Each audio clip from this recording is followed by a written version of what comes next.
nekk moo di Ousmane Sonko ak Mame Mbaye Niang ginnaaw ba Cour suprême daal di joxe li nga xam nekk moo di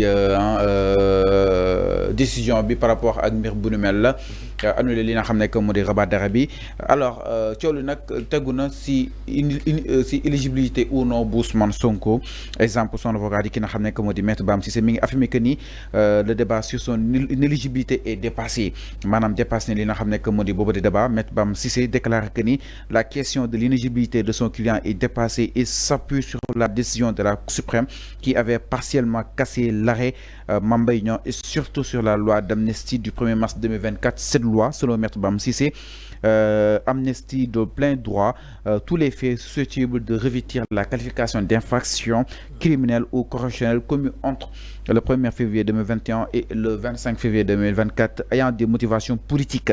Alors naka na daal di jàngatee par rapport ak li nga xam ne que moo di mbir mi est-ce jàpp nga ni éligibilité bu Ousmane Sonko débat boobu noonu dépassé wuñu ko wala kon li Cour suprême daal di annulé li nga xam ne moo di rabat d'arrêt bi dina remettre en question justement par rapport à son éligibilité. Oui, non, Cour suprême comment dire, là où la décision qui a été rendue. Ok. Oui. D'où l'objet mu casser mu rejeter le rabat d'arrêt. Rabat d'arrêt mooy lan rabat d'arrêt mooy que ne yow nga def requête à la Cour suprême pour lui demander décision bu mu rendroon en date du temps na ko xoolaat. Vous comprenez? Maintenant, ça dépend de ta motivation par rapport à la requête du mandat d'arrêt. Sa motivation boobu mooy permettre à la Cour mu jàngataat ko ba xam ndax jar na may xoolaat sama décision bële wala jaru ko. Bu fekkee ne ta motivation ne vous permet comment dire amul motivation bi jarul tax ñu amoo dugaloo ci élément yu war a tax ñu xoolaat décision boobu dañ koy rejeter comme le cas en espèce. Donc lan moo xew Ousmane Sonko introduit na un rabat d'arrêt. La Cour suprême def na étude bi gis na ne rabat d'arrêt bi luñ ci teg comme ay motifs ne permet pas vraiment de revoir la décision qui a été rendue par la Cour. À cause de la loi d'amnistie. Oui, la loi d'amnistie, moom mooy motivation de la Cour. Maintenant, parce que la loi d'amnistie, ce qu'on a lieu de retenir par rapport à ça, mooy que ne loi d'amnistie bi dafa amnistier tous les faits politiques. Donc jàpp nañ ne nag délit bi mu commettre entre lui et Mame Mbaye Niang et day dugg ci faits politiques yooyu noonu. Vous comprenez un peu? Donc amnistier nañ tous les faits politiques, ça veut dire tout simplement lépp loo xam ne incriminé woon nañ ci nit. Que de mars 2021 jusqu'à mars 2022 fourchette boobu nga xam ne loi d'amnistie bi visé na ko lépp luy fait politique délit politique crime politique mu dugal foofu dañ koy amnistier. Donc foofu la fourchette Ousmane Sonko ak Mame Mbaye Niang dugg dañ ko amnistier. La tax nag léegi ba 200 000 yi ñu war ko delloo jox Mame Mbaye Niang léegi parce que tout simplement le dommage c'est dans le cadre civil et que l'amnistie ne vise pas le cadre civil mais plutôt le cadre pénal. Donc loolu moo tax mu war ko kii mais bu fekkoon ne 200 000 yi. 200 millions yi bu fekkoon ne 200 millions yi amende la dootu ko fay état du Sénégal. Instant bii donc Mame Mbaye Niang Ousmane Sonko da ko war a fay 200 millions yi waaw wala déet ab. Oui, bien sûr da ko war a fay. Instant donc Ousmane Sonko est contraint pour mu fay 200 millions yi. dafa war a joxe 200 000 nee naa 200 millions yi dugg ci loi d'amnistie bi parce que 200 millions dommages et intérêts la. du amende. su nekkoon amende la ça c'est dans le cadre civil bu fekkoon ne amende la nag bu war a verser day dugg dans le cadre pénal bu boobaa amnistie bi da koy effacer. Ok mais bii civil la. civil la oui diggante moom ak Mame Mbaye Niang. diggante ak Mame Mbaye Niang la. donc ça veut dire que 200 millions ça appartient à Mame Mbaye Niang. Ça c'est le terrain civil. La loi d'amnistie ne vise pas le terrain civil. Les faits civils et comment dire les sanctions civiles mais plutôt tout ce qui touche en tout cas le cadre pénal. beneen question bi aussi mooy. Éligibilité Ousmane Sonko ak cas bi. Est-ce que Ousmane Sonko est toujours éligible exactement? Oui, éligibilité bi parce que là c'est la sanction pénale qui avait entraîné son inéligibilité. Ok. Sanction pénale bi effacé na ko à mon avis il est éligible. Il est éligible. En 2029, oui, bien sûr. Donc instant bi peine bi dem na dommage et intérêt bi la war a fay. Oui. Non, peine bi demul consommé wu ko. peine pénale bi la sanction pénale loi d'amnistie bi da ko effacé. On ne peut plus parler de peine parce que la peine a été effacée. Alors, la sanction a été effacée. Maintenant, ce qui reste, puisque la sanction pénale a été effacée et que l'inéligibilité, moom day renvoyer automatiquement sur une sanction pénale. Sanction pénale. Inéligibilité, sanction pénale, moom moo koy indi. Donc, puisque la sanction pénale a été effacée par la loi d'amnistie, donc ce qui reste maintenant, c'est qu'il il est éligible. Mais par contre, les sanctions civiles, les dommages d'intérêt qu'il devait verser à Mame Mbaye Niang, loolu ba léegi day des.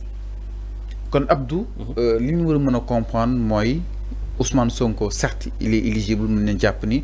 waaye mën na fay war na fay 200 millions oui bien sûr, Mame Mbaye Niang. oui, bien sûr, Là c'est catégorique. la loi d'amnistie n'efface pas les sanctions civiles.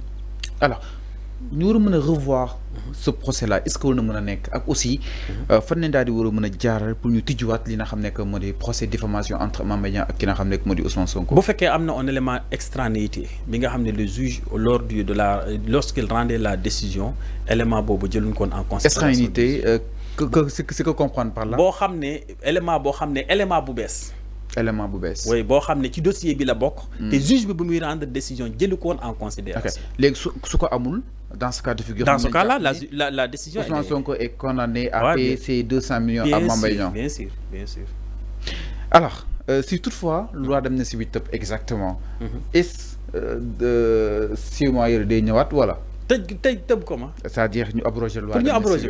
Non, en fait, ñu abroger ko. vous savez, il y a cette question-là a fait beaucoup d'objets de discussion et d'échange. Mais à mon avis, c'est que ce qu'il y a lieu peut-être de retenir, tu sais, en matière pénale, la rétroactivité de la loi concerne exclusivement les lois pénales plus douces. Ça veut dire quoi? Ça veut dire tout simplement que loi, si on vote loi pénale, si on abrogé, manam loi bu bess bu ñuy voter dañuy xol ndax loi bu bess bi mo gëna oyof mo gëna sedd ancienne loi bi ou pas. Bu féké mo gëna oyof fofu lay arriéré. Bu arriéré ça veut dire que fait yi nga xamné amone na 2021 2022 dañ koy gissat dañ koy indi wat. Vous comprenez dañ koy indi wat. Mais loi pénale bi manam loi d'amnistie buñ ko dindé. Mais loi d'amnistie mo gëna oyof ñu dindi ko pour condamner nit ñi. Comment je me fais comprendre ou pas? L'amalgame bobu la nit ñi la nit ñu bari di def ça veut dire c'est-à-dire plus sévère bi du mënul arrière non mënul arrière OK mënul arrière motax le fait d'abroger la loi d'amnistie amul sens et que beaucoup de gens agissent pour dire que dañ ko wara abroger donc ça reste le même mënu sé condamné kenn en fait boko abroger révision peut-être mais beaucoup abroger la loi d'amnistie nga voté wat une comme nga indi wat benen loi bo xamné da ngay nan da ngay viser tous les faits seront rejugés et dans ce cas de figure n'a pas de sens parce que la nouvelle loi que tu viens de voter ne peut pas rétroagir parce que tout simplement mo gëna 10 loi bi nga xamné da nga ko supprimer la loi d'amnistie mo gëna oyof bu fekkone comme le cas de la peine de mort qui a été abrogée ñi nga xamné condamné won nañ leen war leen exécuter pour la peine de mort ñu indi entre-temps la loi sur la peine capitale. Peine capitale bi day appliqué wu ci ñooñu dootuñu leen rey. D'après dañ leen di tëj en perpétuité. Donc loolu c'est par rapport à la loi pénale la plus douce moom mooy rétroagir. Maintenant bu fekkee une loi interprétative comme l'avait en tout cas proposé Amadou Ba exactement loi interprétative boobu nag mën na arrière ba 2022 interpréter tous les faits. Maintenant, ça dépend de la motivation. Penny day ñëwaat. Oui, ça dépend ci lu muy interpréter. Manam interprétation xam nga lan la. Lan lay concerner fofu. Dañuy xolat loi d'amnistie bi lan mo ci mëna bok ak lan mo ci mënul bok. Bu féké né tuerie yi ban 200 bi ci amoon ak ñom seen yoyu dañu bëgg viser né lolu du bok. Il interprète ñu ressortir ces faits là, ces infractions là né li ak di kat bokul ci comment des bokul ci loi d'amnistie. Et dans ce cas là lolu ci bokul dañ ko atté.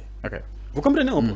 Donc lolu mo mëna nek maintenant je ne sais pas quelles étaient les motivations du député Amadou Ba afin que cette loi donc yow xamone na d'avance que ni yëf yi mënta jall. Non mais bien sûr. Conséquence mënu ko valider. Mais bien sûr. Ndax loi d'amnistie bi. Oui bien sûr, ça c'est sûr. Alors, non exactement par rapport à ce que xam nekk moo di mbiru Ousmane Sonko donc ce qu'il y a lieu de savoir mooy Ousmane Sonko est condamné de payer exactement les 200 millions mais en ce qui concerne les 6 mois et son éligibilité là c'est dépassé comme justement nous ko ñen ñi daal di affirmer alors njaaj ñu itam si leneen sans plus tarder ginnaaw loolu Abdou